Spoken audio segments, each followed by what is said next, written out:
juga kan ya istilahnya, kalau misalnya mau beli apa, kalau misalnya tidak apa, bisa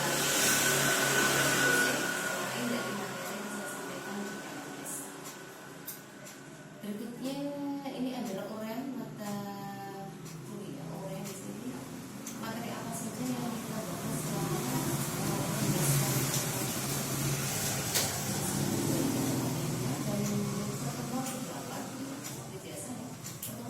kita ada ujian dengan semester. Harapan saya tidak ada yang tidak mengikuti ujian dengan semester karena pengalaman materi saya itu kan tidak terbagi rek A, B, C, D gitu ya. Jadi yang saya terima itu dari kampus itu kan langsung, misalnya akuntansi itu langsung semua gitu ya. Nah, akuntansi itu langsung semua namanya, sehingga rek A, B, C, D-nya kan itu tidak sendiri-sendiri gitu ya. Kalau jadwal memang sendiri-sendiri. Ini hanya berberapa, kita bersembilan ya. Mungkin bisa unik, tidak apa-apa. Jadi kita bisa ngobrol ya.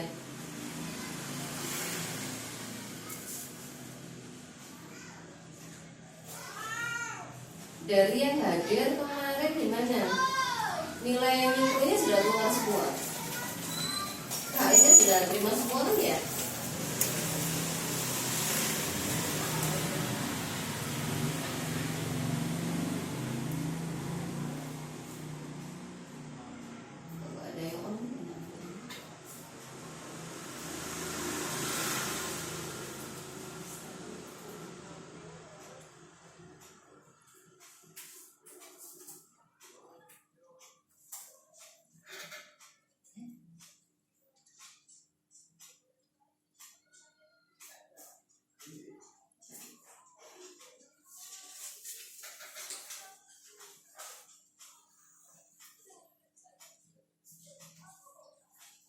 Ada yang tanyakan enggak untuk ininya, kontrak kuliahnya, terus aturan perkuliahannya gitu ya?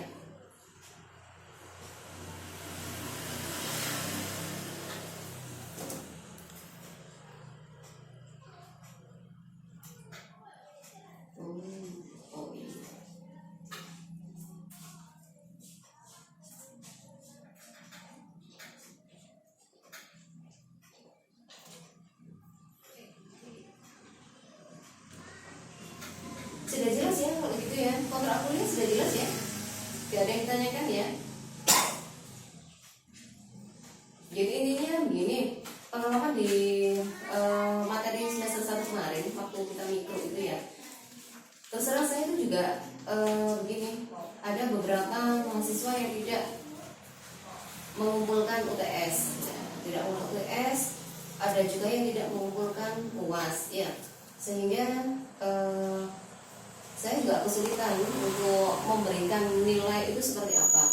Nah, untuk aturan di semester 2 ini, UTS tidak mengikuti UTS atau tidak mengikuti UAS itu memang nilai tidak bisa keluar. Kalau yang semester kemarin itu masih bisa ya, masih bisa meskipun nilainya tidak maksimal. Tetapi untuk semester ini, apabila memang tidak mengikuti UAS itu ya dengan terpaksa harus mengikuti semester pendek gitu ya.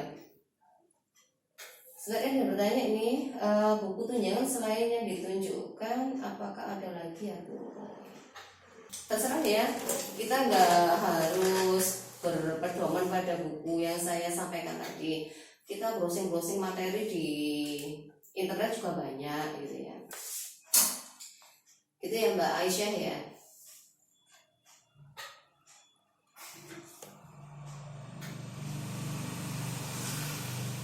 Ada lagi yang ditanyakan? Kalau enggak kita masuk ke materi ya.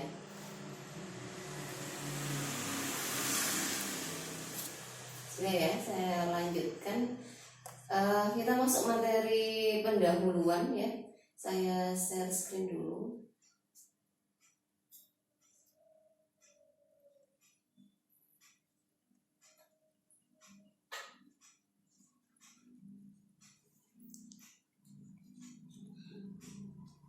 Nah, ini ya.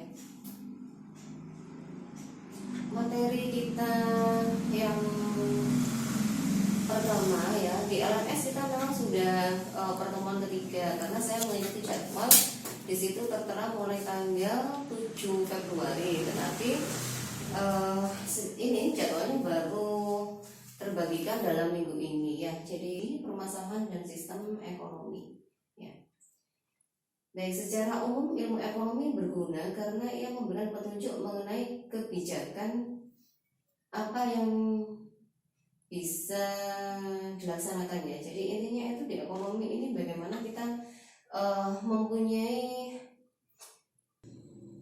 Nah, sedangkan untuk materi yang kita pelajari di makroekonomi dan di sini itu intinya, kalau di mikroekonomi kemarin itu kita mempelajari tentang perilaku individu, bagaimana permintaan itu dilakukan oleh individu, bagaimana penjualan itu dilakukan oleh individu gitu ya, entah individu itu berupa orang pribadi ataupun berupa suatu perusahaan. Tetapi kalau di ekonomi makro ini intinya kita mempelajari itu perekonomian itu secara keseluruhan atau secara agregat ya. Yang dimaksud variabel keseluruhan di sini adalah variabel dari tingkat pendapatan nasional, konsumsi rumah tangga, investasi nasional, tingkat tabungan, belanja pemerintah, tingkat harga umum, jumlah uang yang beredar, kesempatan kerja serta neraca pembayaran. Ya, masalah masih sama ya, masalah ekonomi itu intinya dia adanya kesenjangan atau ketidakseimbangan gitu ya, ketidakseimbangan antara kebutuhan sama faktor-faktor yang tersedia di masyarakat. Nah, berikutnya, tadi sudah saya jelaskan sih secara umum perbedaannya itu. Kalau mikro itu kita secara individu ya, tetapi kalau makro itu kita secara agregat atau secara nasional gitu ya. Konsumsinya juga begitu, konsumsi produksi ketenaga kerjaan ya. Untuk mikro konsumsi individu, kalau misalnya makro itu adalah konsumsi negara ya. Berikutnya ini ya, ekonomi makro. Di sini ada beberapa model ekonomi klasik ya. Model ekonomi klasik itu ada contohnya, misalnya analisis penawaran dan permintaan klasik mengasumsikan bahwa penawaran tenaga kerja yang berlebih akan menyebabkan turunnya upah ke tingkat keseimbangan baru, akibatnya pengangguran tidak tahan lama. Ini contoh-contoh model ekonomi klasik. Nah, sedangkan menurut revolusi dari Keynesian ya, itu bahwa sebenarnya bukan harga dan upah yang menentukan tingkat peluang kerja, melainkan tingkat permintaan agregat akan barang dan jasa, serta adanya campur tangan pemerintah yang perlu disertakan dalam perekonomian. Jadi intinya kalau klasik itu ya dia hanya melihat dari satu sisi gitu ya, sedangkan kalau revolusi Keynesian ini dia lebih melihat secara keseluruhan ya, secara agregat apa saja yang mempengaruhi dari tingkat peluang kerja. Berikutnya ada ekonomi makro baru, ini tentang kejadian di Amerika Serikat ya, di mana di sana mengalami serangkaian fluktuasi yang sangat besar dalam tingkat peluang kerja, keluaran dan inflasi, sehingga mengalami resesi yang sangat hebat, sehingga mengakibatkan adanya kerugian besar yaitu kehilangan keluaran dan pendapatan, terjadi stagflasi. Jadi stagnasi ditambah dengan adanya inflasi gitu ya. Ini gambaran-gambaran ya mengenai ekonomi makro. Berikutnya adalah fokus dari komponen ekonomi makro. Nah, ini nanti akan kita pelajari pada pertemuan-pertemuan berikutnya, yaitu bagaimana ekonomi makro satu sektor dari rumah tangga saja, terus ada 2 sektor dari perusahaan ya, yang ketiga ada 3 sektor dengan melibatkan pemerintah, dan terakhir ada 4 sektor yaitu dengan melibatkan sektor internasional. Inflasi saja, yaitu masalah inflasi, pengangguran, masalah ketimpangan neraca pembayaran.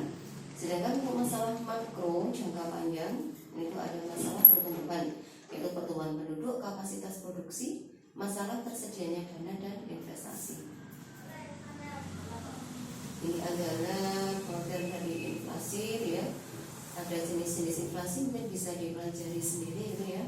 Insya Allah kalau bab pertama ini masih gambaran umum saja gitu ya. Selain masalah inflasi ya ada masalah pengangguran ya, dampak buruknya bagaimana bisa dibaca-baca ya.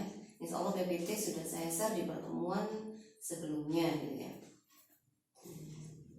Di sini ada tugas membuat ringkasan terkait masalah tujuan dan model ekonomi makro di Indonesia.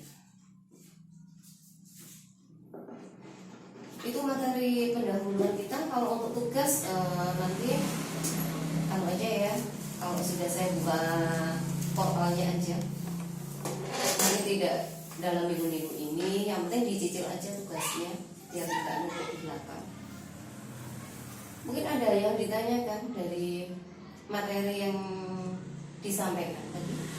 Itu hanya aja ya, istilahnya ini masih pertemuan pertama. Jadi secara umum aja nanti yang kita bahas di bab berikutnya itu adalah materi-materi yang tadi saya sampaikan di PPT.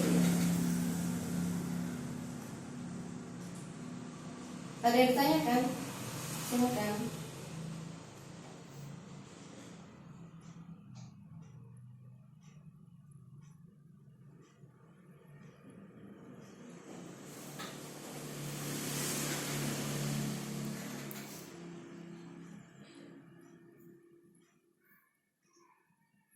Nggak ada, udah cukup, gak ada yang tanya kan? Nggak ada yang tanya kan, kita kenalan aja deh satu-satu. Kemarin di mikro kan kita belum sempat ya, belum sempat kenalan. Kemarin kita langsung aja masuk ke materi gitu ya. Boleh deh, kan kita hanya berapa nih, bersembilan aja ya. Silakan.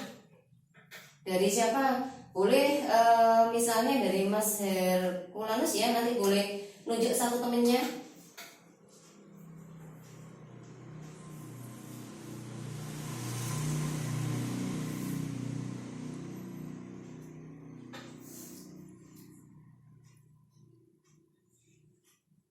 Suaranya kok belum terdengar ya?